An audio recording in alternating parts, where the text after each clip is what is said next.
go ahead. Let's jump into our winners. Uncle Dave, you already mentioned one name there recently, and I'm going to give you guys Keegan Bradley to go to win this one at 35-1. I actually think that Keegan Bradley could potentially play himself out of the Ryder Cup there this week. Even though he is the captain, he still needs to go ahead and make a case, that he belongs in the 12-man roster. And I'm not necessarily sure that the way that he's playing right now, I think he's like 11th in the rankings. I think he needs a strong finish, but I don't think anybody's going to really see Keegan Bradley coming there this week. I think he's going to be pretty tough there. He's been here a number of times, and he's had some pretty good putting tournament on the resume for him here at Eastlake. And I think that is really just his issue. It's if the putter isn't going, everything else has to work for Keegan to go ahead and make noise. But if the putter's working and everything else is working, he ends up being pretty good. And I get the feeling that he kind of all puts it together there this week. I think that he shows up when he needs it most, and I think Keegan goes ahead and ends up winning this tournament here at 35-1.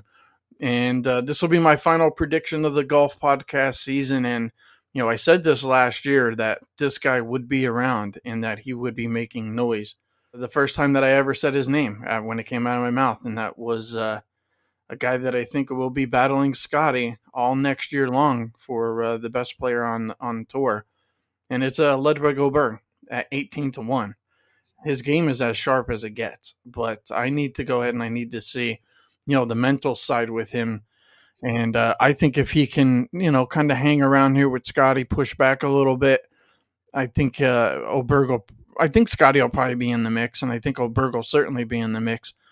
It gives Åberg kind of a chance to say, okay, let's go at it. Let's go head to head. And I think these two probably carry, that going into next year. I'd much rather have a guy, who can go ahead and handle like the mental warfare that Scottie brings to the table, kind of like Tiger Woods did, because I feel like that we're getting to that point right now where golfers are going to be a little bit intimidated. And out of 30 guys right now on the odds board, I really can't find a guy that I see that's just like super mentally tough outside of Scheffler. I would say if I had to pick one guy from all the golf that I watched all year long, the one guy that has shown so much mental toughness is, believe it or not, is JJ Spawn. Like, I think that guy has showed a lot of mental toughness throughout the entire year. I'm going to go with Åberg. I think that he's right next to Scottie there, and he's going to be, in my opinion, maybe one of the next stars in this sport. And I told you guys that last year, before anybody ever heard his name before. I said this guy was going to be good. So I think he closes out the year on a big note, and I think we're going to be talking a lot about Ludvig Åberg next year. So those are my winners there, Uncle Dave. I got Ludvig Åberg at 18-1, Keegan Bradley 35-1. What do you got? So are you making an early pick to win the Waste Management Open in Phoenix? Is that going to be Åberg? Are you already there? I'm not there, but it's Okay. maybe. I got a couple, Sleepy, and I took Justin Thomas at 25-1, and I kind of expect Scottie to win. At plus 150 for Scottie, it's hardly worth a dime, other than to say we had the winner this week. And like Henley did last year, Thomas kind of limped into this event only to shoot the seventh best overall gross score for 4 days. I think that just simply leaves him as the best of the rest value, in my opinion. He is seventh in the Ryder Cup. He's probably mostly locked to make it, but why not? I mean, I think he can play with reckless abandon. And here we go, Sleepy. If I'm taking another non-Scottie winner, I'm looking for someone that's built for this. Now, this may shock some people. It's not a major, but it feels like one. So there's a lot of money at stake too. And I cannot go out without taking Tommy at 14-1. Now, why would I do that? His Sunday struggles are more than well documented. But honestly, if he gets into position, say Saturday, I can totally see him saying WTF and just hitting golf balls with nothing at all to lose. I think the fact that he's been the bridesmaid so many times, I don't even think it would be pressure at this point. I think he would almost have to be laughing, which could be a good thing. So I'm going to take one final shot at Tommy. It would only be fitting for him to pull this off and basically laugh all the way to the bank for his first win. So I don't want to be the guy that doesn't have Tommy when he wins. So I'll probably take him every single tournament next year.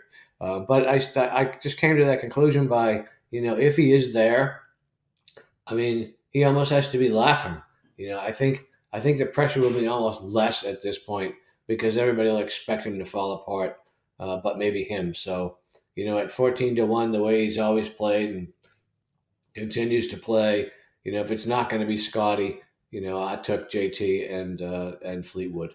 All right. Well, I got to admit there, Uncle Dave, I looked at Fleetwood and I thought about putting him as one of my winners. And I'll tell you what kept me from that. And a lot of it has to go with kind of what you're saying there. Like you think he's going to be able to get over that mental hurdle. And I kind of worry that maybe he can't. So it sounds to me like we're kind of both on the fence of what's it going to be, but he's going to be there. So I'm not against you at all. Like I really like Fleetwood. I wanted to give him out as a winner. I didn't want to give out three guys, and I was looking for the strongest mental guy that I could potentially find, and so it was Aberg for me, and then Fleetwood was second. So I'm really glad you gave him out because I didn't give him out anywhere on my card. So hopefully we'll go ahead. We'll get I think we got some good picks there, Uncle Dave. Hopefully we'll go ahead. We'll cash, a winner ticket to go ahead and close out the golf podcast season.